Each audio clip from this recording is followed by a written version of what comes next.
Hello and welcome to another episode of the Dumb and Dumbest podcast with me, Matt Bacon, and my co-host Curtis Duar. The wonderful Curtis Stewart. The wonderful Curtis Duar, where everything is terrible and the house is on fire. It's a music industry podcast. We're going to fucking shoot the shit. It's going to be good. It's going to be awesome. How are you today, Curtis?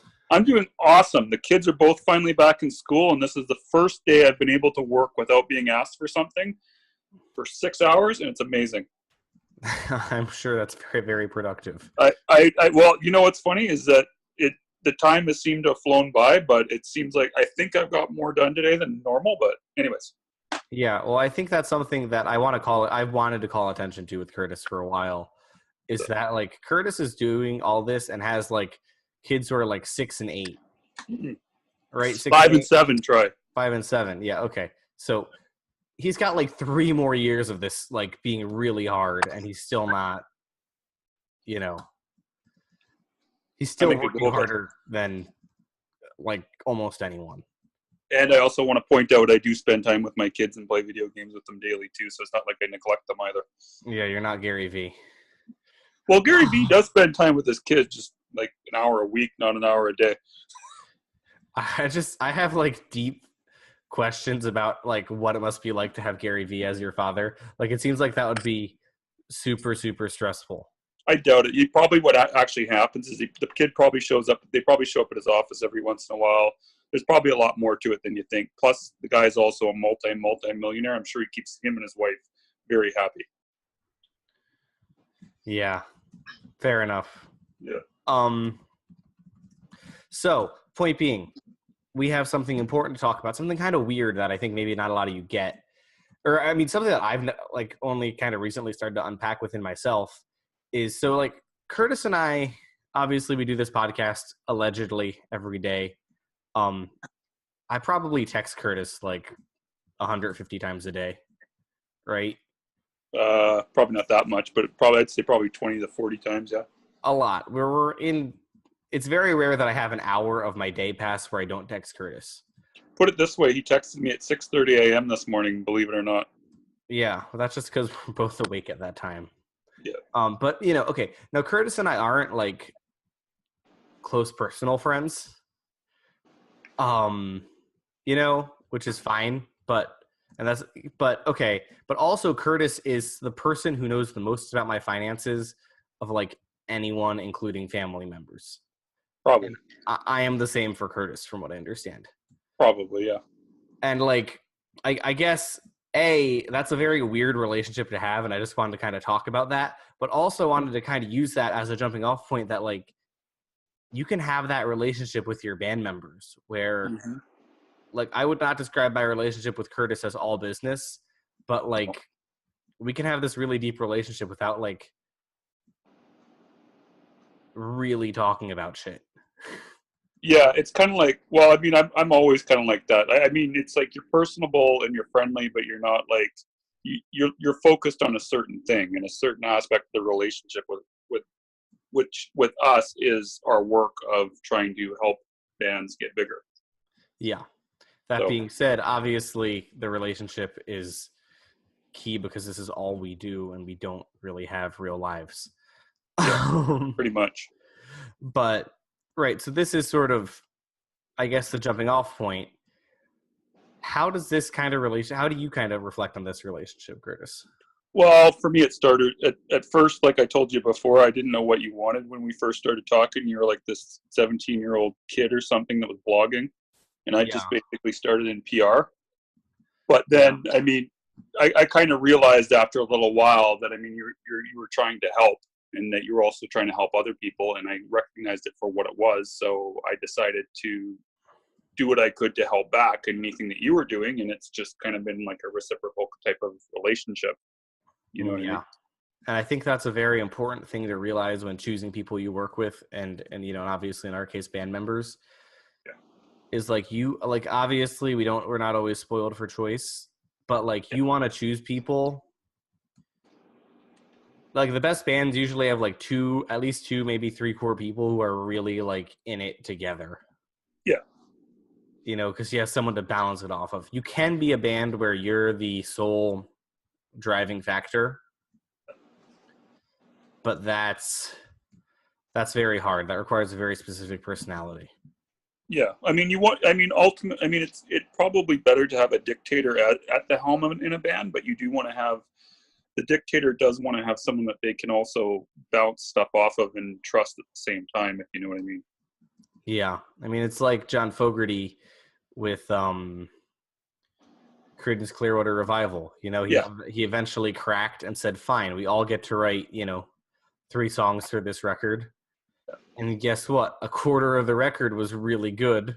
yeah, The other 3/4 of the record were nasty crap. yeah, And that's just how it is. yeah. And I've As really much, sorry, go ahead. I don't know. I've really come to terms with the fact that these sorts of relationships where it's business only and you just realize what you are bringing, and bringing extreme value, those can be some of the most valuable relationships, because I don't really feel a pressure with Curtis that I feel with like my friends in real life. Because again, Well, I've never met Curtis. well, I mean, we talk on the phone, obviously, but other than that, yeah. But I mean, here's the way that I look at it, though, is that, I mean, with all relationships, I mean, like with the type of relationship that we have with business, to me, that seems to be more of a fulfilling thing than just being around someone that you just play cards with, because of the fact you're actually working together to get specific things done. It's not like a pointless type of relationship, if you get my drift. Yeah, and this is key again. Not again. Also, I should want to point out this is key not just with band members, but also with like bands you're trying to network with. Right? Is like Yeah, relationships are the ROI of life, and yeah, it's like if you're a band and you're trying to build relationships with other bands, which you should be doing, then guess what? You're like your friends aren't just your friends because you fucking milk them for money because they're buying you coffee and stuff. yeah, Like they're your friends because they bring you value.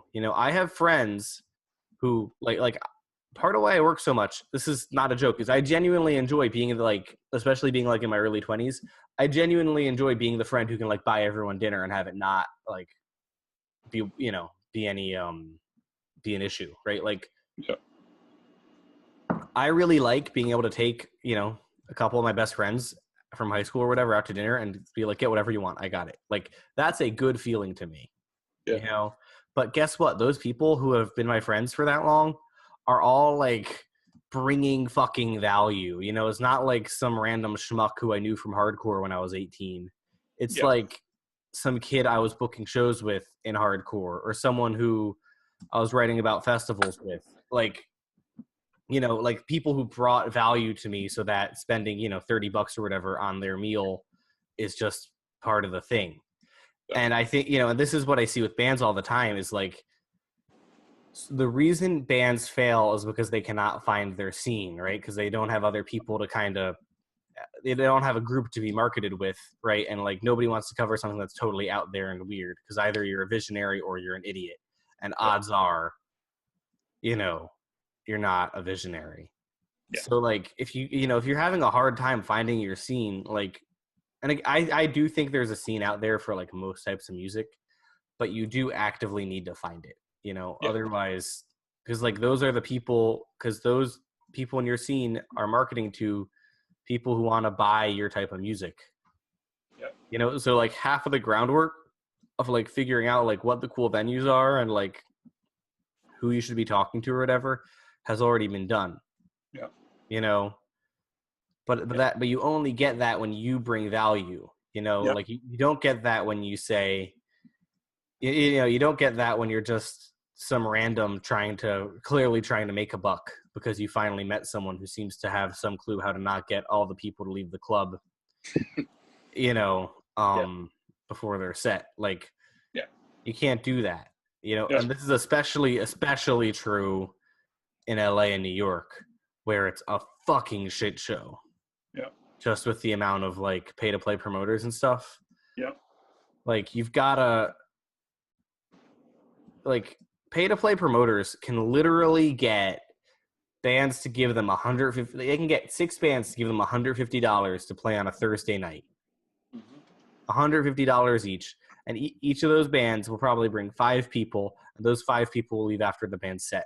And this happens every weeknight in New York and Los Angeles at multiple clubs. Mm-hmm. And guess what? Those people are the people who didn't spend time or who haven't been exposed to people necessarily who can help create those types of relationships that are going to be more productive, right? And that's not because they don't have a manager or they don't have a person or whatever. It's because, like, the manager can't always be the one, out there being cool for you. Yeah. Like, managers can only go so far. Managers need the artist to back it up because people don't want to interact with, like, people want to interact, like, with me because I've got the whole, like, online brand. But, like, when it comes down to it, if they book a show because they're into Bacon's Bits or whatever, which has happened, and the artist is an asshole, they're not going to book that artist again. Nope. And if that artist isn't bringing value, which happens, like, you got to realize that if you're not bringing value, it's pointless. Curtis and I only started to have a relationship once I started bringing value. Yep. And guess what? We wouldn't have a relationship if we weren't both constantly bringing each other value. Exactly.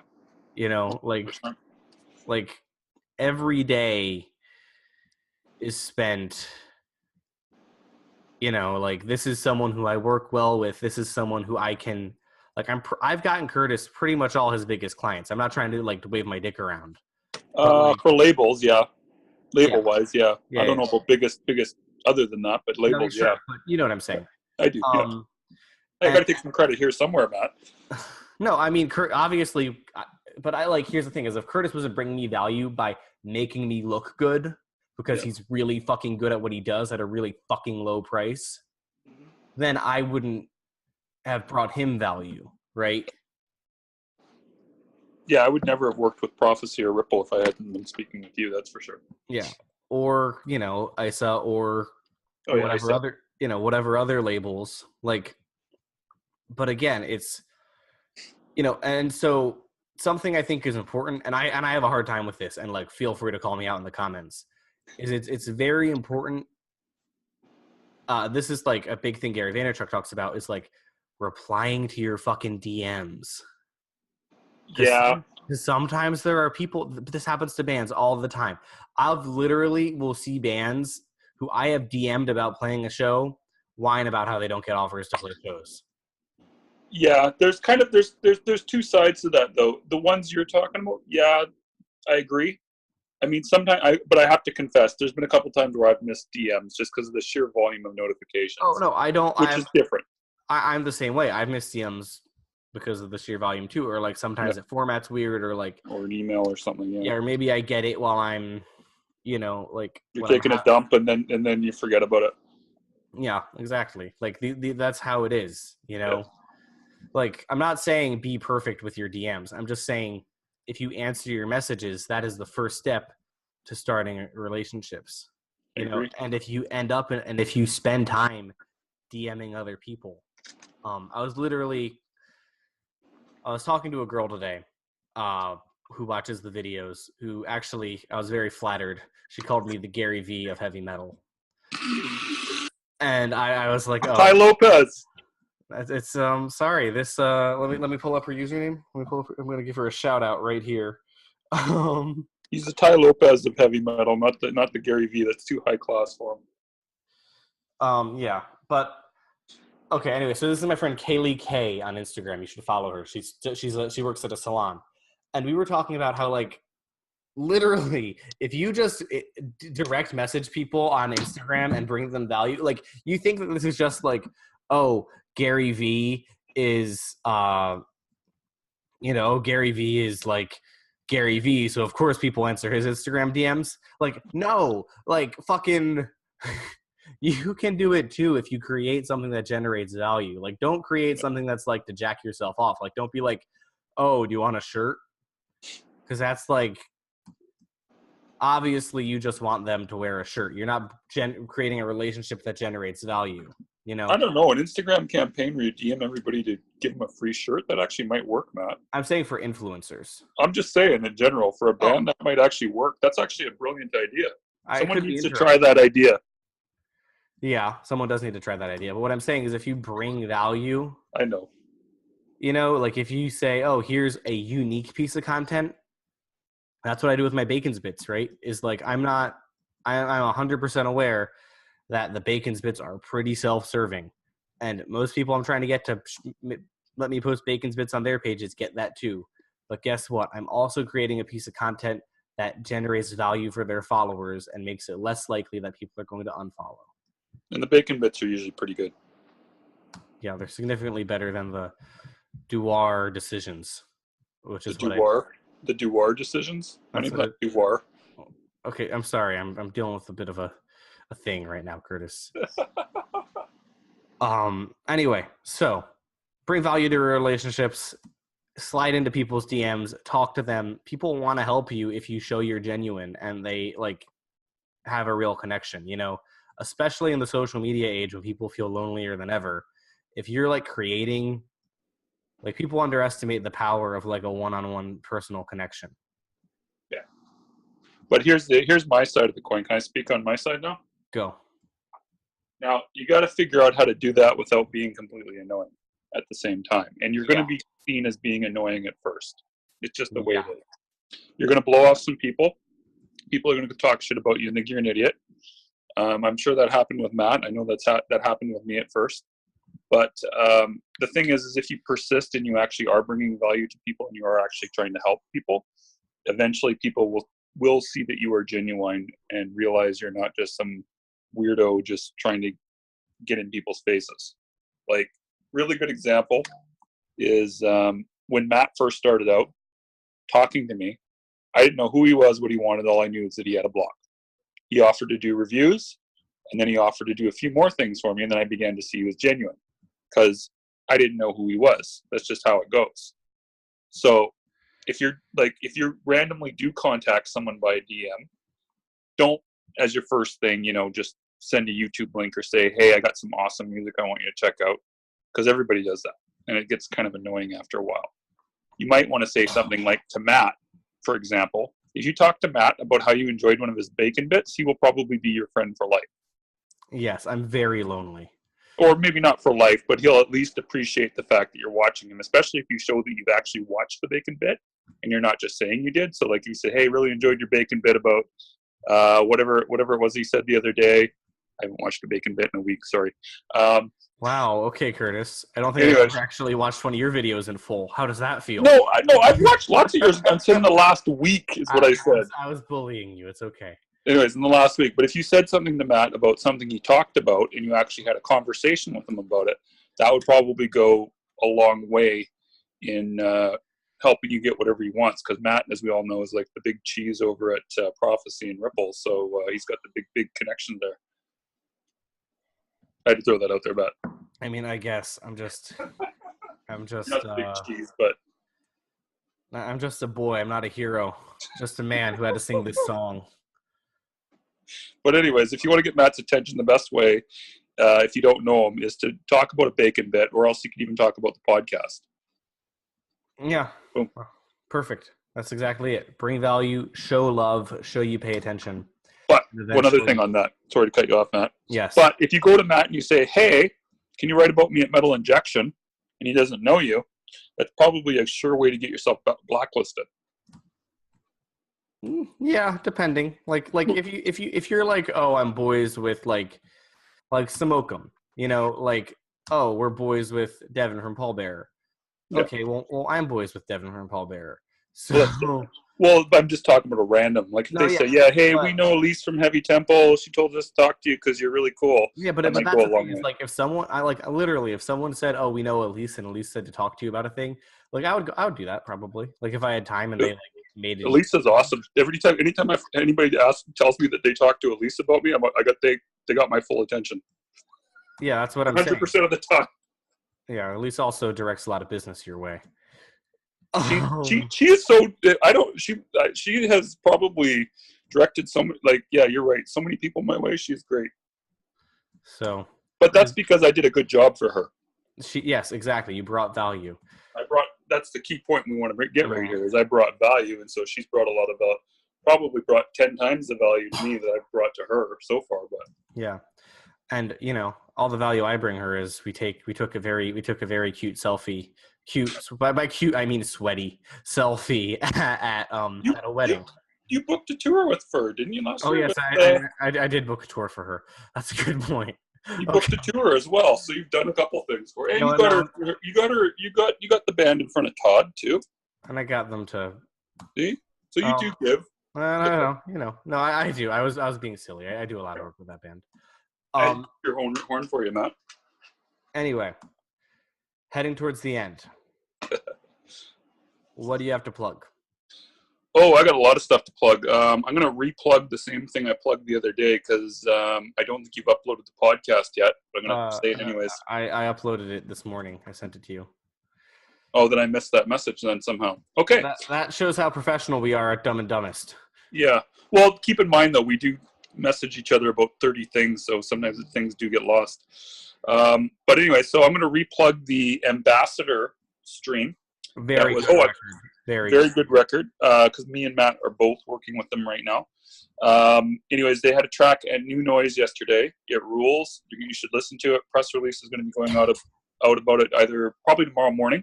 And a second thing, Matt did a premiere with Allfather from the UK today over at Metal Injection. Fucking kick-ass album. That is a band you want to model yourself after if you are independent.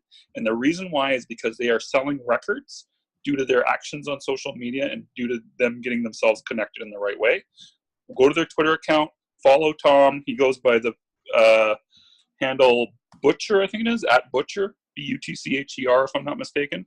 Or just follow the Allfather account and you'll find him and you'll see him mention his other account at some point. But model yourself after that band if you're looking how to get connections. Anyways, that's what I want to plug. Perfect. Okay. Right now we're doing a thing for $50 a month. You get weekly social media feedback. Fuck it. If you want a free hashtag list, fucking email me. It should be in the show notes for you to be able to, figure out. Watch the Bacon's Bits. Literally anything you want for marketing for your band, we can help make it happen. You just need to reach out. It's as easy as that. We're going to help connect you with the people and not look like an asshole while you do it. One other thing I want to mention just in regards to that, Matt doesn't know this yet, this is going to be a bit of a surprise for him, but I'm also developing a little checklist of actions that bands should be doing on a weekly basis for their marketing. And Matt isn't aware of this yet, but it's probably going to be about 25 items that's going to overwhelm the shit out of people. But if you do these actions, you should be able to increase your visibility and your sales within about 30 to 40 days.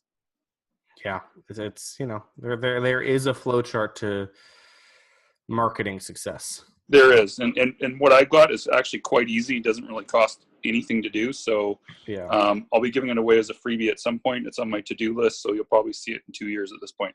Yeah, that being said, it also this all is predicated on having good music. Yeah, exactly.